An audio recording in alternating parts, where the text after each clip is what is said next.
నమస్తే, welcome to our channel. జాతీయ స్థాయిలో మీడియా సంస్థలన్నీ కూడా పూర్తిగా కరప్టెడ్ అయ్యాయి అంటూ జగన్మోహన్ రెడ్డి చేసినటువంటి వ్యాఖ్యలను ఎలా చూడాలి తెలుసుకునే ప్రయత్నం చేద్దాం. దీన్ని విశ్లేషించడానికి మనతో పాటుగా ఉన్నారు సీనియర్ జర్నలిస్ట్ సత్యమూర్తి గారు.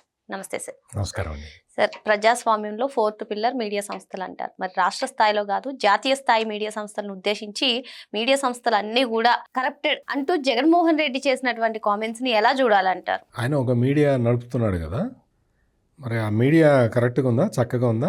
ఓ ఛానల్ నడుపుతున్నాడు, ఓ పేపర్ నడుపుతున్నాడు. ఆ ఛానల్ పేపరు కరెక్ట్గా నడుస్తున్నాయా? ఆ ఛానల్ పేపరు అన్ని వాస్తవాలే చెప్తున్నాయా?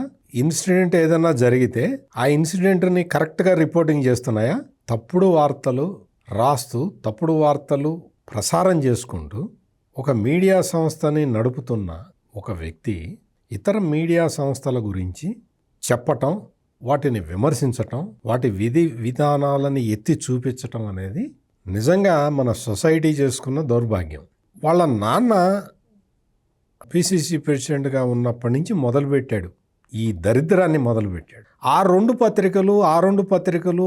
పత్రికలు అని ఈనాడుని, ఆంధ్రజ్యోతిని విమర్శించటం మొదలుపెట్టాడు.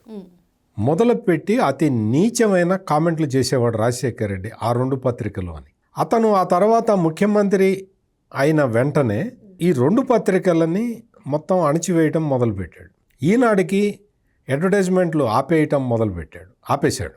ఆపేస్తే మాది లార్జెస్ట్ తెలుగు డైలీ, మాకు అడ్వర్టైజ్మెంట్లు ఎందుకు ఇవ్వరు అని చెప్పి ఫైట్ చేస్తే కంపల్సరీగా ఈనాడికి అడ్వర్టైజ్మెంట్లు ఇవ్వాల్సిన అనివార్య పరిస్థితుల్లోకి వచ్చాడు రాజశేఖర్ రెడ్డి. ఆ తర్వాత ఆంధ్రజ్యోతిని మొత్తం అసలు సఫికేషన్లోకి నెట్టదాము, ఆంధ్రజ్యోతి సంస్థ ఎట్లా ముందరికి వెళ్తుందో చూద్దామని చెప్పి అతను విశ్వ ప్రయత్నం చేశాడు.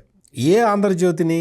తను పాదయాత్ర చేసినప్పుడు తనని పూర్తిగా సపోర్టు చేసిన ఆంధ్రజ్యోతిని.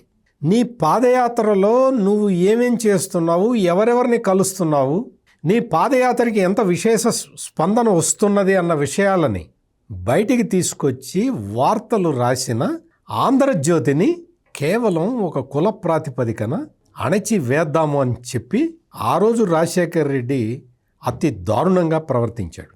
కట్ చేస్తే ఆయన కొడుకు రాజకీయాల్లోకి వచ్చిన తర్వాత ఈ దరిద్రాన్ని ఇంకా ఎక్కువ చేసుకుంటూ ఆంధ్రజ్యోతి, ఈనాడు, టీవీ5 ఆ మూడు సంస్థలు అని చెప్పి ఇంకొక సంస్థని యాడ్ చేసుకుంటూ ఈ జగన్మోహన్ రెడ్డి తన రాజకీయాన్ని ప్రారంభించాడు. చాలా దారుణమైన కామెంట్లు చేశాడు. ఈ జగన్మోహన్ రెడ్డి ముఖ్యమంత్రిగా అయిన తర్వాత మొత్తం ఆంధ్రజ్యోతికి, ఈనాడుకి అడ్వర్టైజ్మెంట్లు ఆపేసిన పరిస్థితి మళ్ళీ సేమ్ స్టోరీ రిపీట్. ఈనాడు వాళ్ళకి అడ్వర్టైజ్మెంట్లు ఇచ్చేవాడు కానీ బిల్లులు చెల్లించేవాడు కాదు. దాంతో నువ్వు వద్దు, నీ అడ్వర్టైజ్మెంట్లు వద్దు అని చెప్పి ఈనాడు పత్రిక ఈ జగన్మోహన్ రెడ్డి ప్రభుత్వం ఇచ్చే అడ్వర్టైజ్మెంట్లని తిరస్కరించింది. మామూలుగా సిగ్గు శరం ఉన్నవాడైతే ఒక పత్రిక తన ఆధ్వర్యంలోని ప్రభుత్వం ఇచ్చిన అడ్వర్టైజ్మెంట్ని తిరస్కరిస్తే సిగ్గుపడాలి. కానీ సిగ్గుపడకుండా ఆ డబ్బులు కూడా మిగిలినలే, మన సాక్షికే ఇచ్చేయండి అని చెప్పి సాక్షికి 600 కోట్ల రూపాయలు దోచిపెట్టిన వ్యక్తి ఈ జగన్మోహన్ రెడ్డి. ఈనాడు సర్క్యులేషన్ని బీట్ చేయాలని చెప్పి ప్రభుత్వ డబ్బులు 200 కోట్ల రూపాయలు కేటాయించి వాలంటీర్లకి వీళ్ళకి ఇచ్చి ఈ సాక్షి పేపర్ని కొనిపించిన వ్యక్తి జగన్మోహన్ రెడ్డి. అంటే ఏంటి? నీ సర్క్యులేషన్కి గవర్నమెంట్ డబ్బులు వాడావు, అడ్వర్టైజ్మెంట్లు గవర్నమెంట్ డబ్బులతోటి అడ్వర్టైజ్మెంట్లు రిలీజ్ చేసి మొత్తం కలిపి దండుకున్నావు. ఇటువంటి పనులు చేసిన జగన్మోహన్ రెడ్డి ఈ రోజున వచ్చి జాతీయ మీడియాని ఏమంటాడు? అంత కరప్షన్ ఉంది అందులో అంటాడా? నువ్వు symbol of corruption. Rajasekhar Reddy ముఖ్యమంత్రిగా ఉన్న టైంలో తెలుగుదేశం ఒక బుక్ వేసింది, రాజా ఆఫ్ కరప్షన్ అని. అంటే వీళ్ళు వచ్చి నీతులు చెప్తూ ఉన్నారు జర్నలిజం గురించి. ఏ రోజునన్నా ఈ జగన్మోహన్ రెడ్డి వాస్తవం ఏదన్నా రాశాడా? అతని పేపర్ మీద ఒక జోక్ ఉంటుంది, డేటును ఎగ్ రేటు తప్ప అందులో అసలు ఏది వాస్తవం ఉండదు. అన్ని అవాస్తవాలు రాసుకుంటూ బతికే అంటే ఒక రాజకీయ కరపత్రిక, దానికి సంబంధించిన యజమాని ఈ రోజున వచ్చి నేషనల్ మీడియా అని అంటున్నాడు. మీకు గుర్తే ఉంటుంది సార్, గతంలో ఒకే వార్త ఒక ఎడిషన్లో ఒకలాగా, ఒక ఎడిషన్లో ఒకలాగా, తెలంగాణలో ఒకలాగా, ఆంధ్రప్రదేశ్లో ఒకలాగా వచ్చింది సార్. అట్లా అంటే తిమ్మిని బమ్మిని చేయటం, బమ్మిని తిమ్మిని చేయటం, దీన్ని మొత్తాన్ని మనం ఏదో ఒక విధంగా ప్రజల్ని నమ్మించాలి అని చూడటం, దాని ద్వారా రాజకీయ లబ్ధి పొందటం, ఇదే గోల. ఈ రోజున ఆంధ్రజ్యోతి రాధాకృష్ణ ఆయన కొత్త పలుకు అని ఒక ఇది రాస్తాడు, ఆర్టికల్ రాస్తాడు. ఆ ఆర్టికల్లో ఆయన ఈ వైసీపీ నాయకులకి వెన్నెముక లేకుండా ఆలోచిస్తున్నారు, అటు వీళ్ళకి బుర్రలో గుజ్జు లేదు అని చెప్పి ఆయన ఏదో రాశాడు. దాని మీద ఎంత దారుణమైన ప్రచారం చేస్తున్నారంటే నేను మీకు అవన్నీ చదివి వినిపించాను. ఎందుకంటే దరిద్రం అంటే దరిద్రం, ఇంతకన్నా నీచం, ఇంతకన్నా నికృష్టమైన ఒక చండాలమైన దరిద్రమైన ఒక వార్తని రాసి ఆయన ఫోటో పెట్టి ఏబిఎన్ లోగో పెట్టి ఒక దరిద్రాన్ని ప్రచారం చేస్తున్నారు వీళ్ళు. ఎంత దారుణంగా రాశాడంటే నిజంగా ఒక 100 కోట్ల ఇన్సూరెన్స్ పాలసీ డబ్బుల కోసం తన భార్యని చంపేసి సహజ మరణం అని నమ్మించాడు రాధాకృష్ణ అనేది వీడు ఎవడు రాశాడో తెలియదు. కానీ ఈ బ్యాచ్ మొత్తం ఫేస్బుక్లో నేను చూస్తే నాకు నిజంగా ఎంత బాధేసిందంటే, ఎంత బాధేసి నేను ఈ డీటెయిల్స్ కూడా నేను చదవదలుచుకోలే. ఎందుకంటే ఆడెవడో నికృష్టుడు రాధాకృష్ణ మీద ఇంత పెద్ద ఎలిగేషన్ చేసి ఇంకా చాలా దారుణాలు రాశాడు. ఇంత అంటే దిగజారి ప్రవర్తించటం అవసరమా జగన్మోహన్ రెడ్డి? రాధాకృష్ణ ఆయన బయటికి తీసుకొచ్చిన విషయాలు ఏం బయటికి తీసుకొచ్చాడు? నీ చెల్లెలు నీకు ఆస్తి తగాదా వచ్చింది, నువ్వు నీ చెల్లెలకి షరతు పెట్టావు, ఆంధ్రప్రదేశ్ రాజకీయాల్లో నువ్వు జోక్యం చేసుకోకూడదని, అందుకని షర్మిల తెలంగాణలో పార్టీ పెట్టుకుంటున్నది అని రాసిన ఏకైక వార్తాపత్రిక ఆంధ్రజ్యోతి. అది రాసిన తర్వాత నువ్వు తప్పు అని చెప్పించావు, అదే నిజమైంది కదా.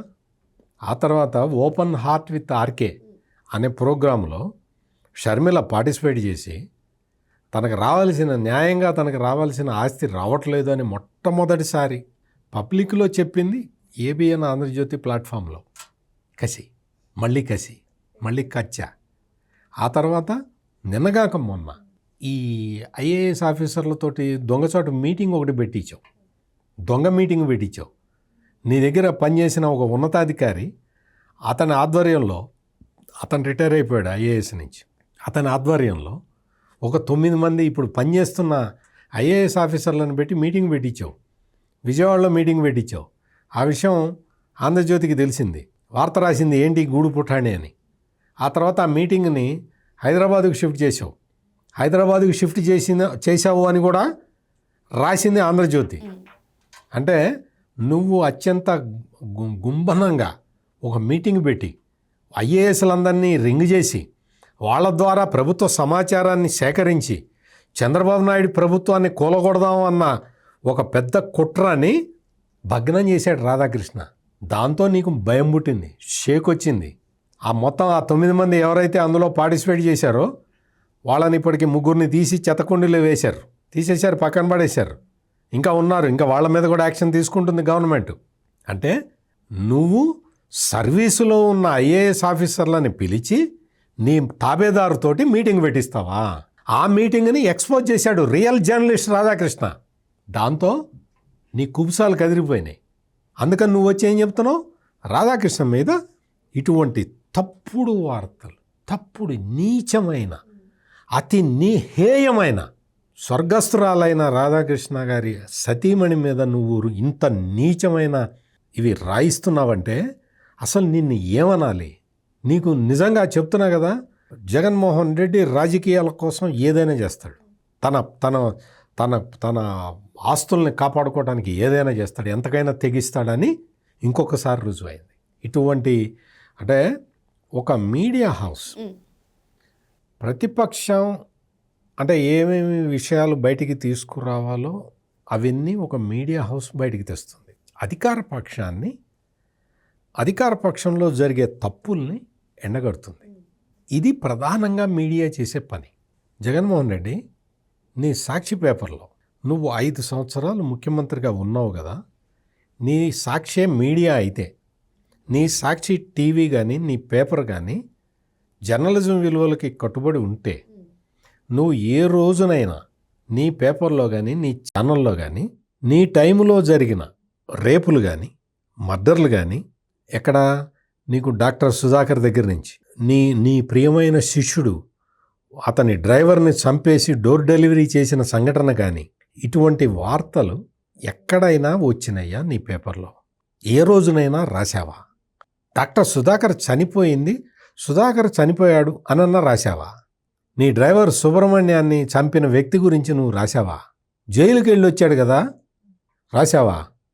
అంటే నువ్వు అధికారంలో ఉండగా నువ్వు ఎటువంటి అంటే నీ ప్రభుత్వానికి వ్యతిరేకంగా ఉన్న ఏ వార్తని నువ్వు రాయలేదు, నువ్వు రాయనివ్వలేదు. ఆంధ్రజ్యోతి కానీ ఈనాడు కానీ వాళ్ళు ఇప్పుడు అధికార పార్టీ మీద కూడా వ్యతిరేకంగా వార్తలు రాస్తూనే ఉన్నారు, వాళ్ళు ఆపలేదు. ఇంకొకటి, ఇదే ఏబిఎన్ ఆంధ్రజ్యోతిలో కానీ ఛానల్లో కానీ వీళ్ళు ఈ జగన్మోహన్ రెడ్డి ముఖ్యమంత్రిగా ఉన్న సమయంలో జగన్మోహన్ రెడ్డి ముఖ్యమంత్రి స్థానంలో ఉండి ఏ మీటింగు పెట్టినా ఆ మీటింగ్ని కవర్ చేశారు. జగన్మోహన్ రెడ్డి, నువ్వు ఏ రోజునన్నా చంద్రబాబు నాయుడు ముఖ్యమంత్రిగా పెట్టిన మీటింగ్ని ఏదైనా కవర్ చేసావా? ఏదైనా లైవ్ ఇచ్చావా?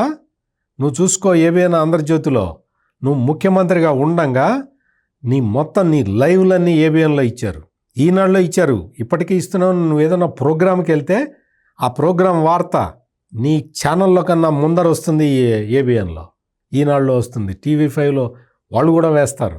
ఇటువంటి దరిద్రమైన జర్నలిస్టు సంస్థని నడుపుతున్న నువ్వు జాతీయ స్థాయి జర్నలిస్టులు అవినీతి పరులు అంటావా? అందుకనే ఈ రోజున మొత్తం జాతీయ స్థాయిలో మీడియా పర్సన్స్ అందరూ కూడా ఈ జగన్మోహన్ రెడ్డిని ప్రశ్నిస్తున్నారు. నీ అవినీతి సొమ్ముతో నువ్వు పత్రిక పెట్టిన నువ్వు మా గురించి మాట్లాడతావా? జర్నలిస్టుల గురించి విమర్శిస్తావా అని చెప్పి ప్రతి వ్యక్తి విమర్శిస్తూ ఉన్నారు. ఆ విమర్శ నుంచి తప్పుకోవటానికి రాధాకృష్ణ మీద టార్గెట్ పెట్టాడు. ఆంధ్రజ్యోతి రాధాకృష్ణ తన కొత్త పలుకులో రాసిన దాంట్లో ఎటువంటి కల్పితము లేదు, ఎటువంటి అసత్యము లేదు. మీరు అమరావతి రాజధాని మీద తడవకొక మాట మారుస్తున్నారు. జగన్మోహన్ రెడ్డికి స్టాండ్ లేదు, జగన్మోహన్ రెడ్డికి సబ్జెక్టు తెలీదు. అటువంటి సబ్జెక్టు తెలియని మనిషి ఏదైనా చెబితే నువ్వు ఎందుకు తల ఊపుతున్నావు? నీకు తల్లో బుర్రలో గుజ్జు లేదా అని అడిగాడు. నువ్వు పెద్ద పెద్ద మేధావి కదా, పెద్ద పెద్ద రాజకీయ దురంధరులు కదా, బొత్స సత్యనారాయణ, ధర్మాన ప్రసాదరావు, వైవి సుబ్బారెడ్డి, లేకపోతే పెద్దిరెడ్డి మిథున్ రెడ్డి, మరి వీళ్ళందరూ పెద్ద సీనియర్ నాయకులు కదా. వీళ్ళు తడవకొక స్టాండ్ ఎందుకు చెప్తున్నావు జగన్మోహన్ రెడ్డి అని ప్రశ్నించాలి కదా. అదే ఆంధ్రజ్యోతి రాధాకృష్ణ అడుగుతున్నాడు. దానికి ఇంత నీచంగా అతి చండాలమైన అతి జుగుప్సాకరమైన వార్తలు రాసి నువ్వు ప్రచారం చేసుకుంటావా? ఇదా నీ జర్నలిజము? ఇదా నీ జర్నలిజము? నువ్వు ఇటువంటి తప్పుడు వార్తలు రాసుకుంటూ ఒక వ్యక్తిని మీద, రాధాకృష్ణ ఎటువంటి వాడో నాకు తెలుసు, బాగా తెలుసు, నాకు నేను రెగ్యులర్గా చూస్తున్నా కూడా. అటువంటి రాధాకృష్ణను పట్టుకొని ఒక నీచమైన ప్రవృత్తితోటి నువ్వు రాసే వార్తల్ని సర్క్యులేట్ చేసుకుంటూ నీ పార్టీ నాయకులతోటి ప్రెస్ కాన్ఫరెన్సులు పెట్టిస్తూ ఏమనుకుంటున్నావు నువ్వు? జాతీయ మీడియాలో అందరూ అవినీతి పరులే. జాతీయ మీడియాలో కానీ నేను చెప్పిన టీవీ5, ఏబిఎన్, ఆంధ్రజ్యోతి, ఈనాడు, ఈటీవీ, ఇక్కడ ఈ సంస్థల్లో పనిచేసే వాళ్ళు ఎవరూ కూడా నీ పాపాలని క్షమించేవాళ్ళు కాదు. నువ్వు చేసిన ద్రోహాల్ని బయట పెట్టేవాళ్లే. నువ్వు ప్రజలకి వ్యతిరేకంగా నువ్వు ఏ నిర్ణయం తీసుకున్నా నిన్ను ఎండగడతారు. నువ్వు అధికారంలో ఉన్నా లేకపోయినా, నీకు ప్రతిపక్ష హోదా రాకపోయినా, నేను ఈ రోజున చెప్తున్నా, నీకు ప్రతిపక్ష హోదా రాకపోయినా నిన్ను ఎండగట్టేవి ఇవే సంస్థలు. గుర్తుపెట్టుకో. నువ్వు ఎంత నీచమైన రాతలు రాయించినా ఈ మీడియా సంస్థలు మాత్రం ఎక్కడ తగ్గవు, రాజీ పడవు. నీలాంటి ఒక దుష్ట సంస్కృతి ఉన్న వ్యక్తిని రాజకీయాల నుంచి పారద్రోలే వరకు వీళ్ళు ప్రయత్నం చేస్తూనే ఉంటారు. ఓకే సార్, మరో అంశంతో మళ్ళీ కలుద్దాం. Thank you sir. నమస్కారం అండి.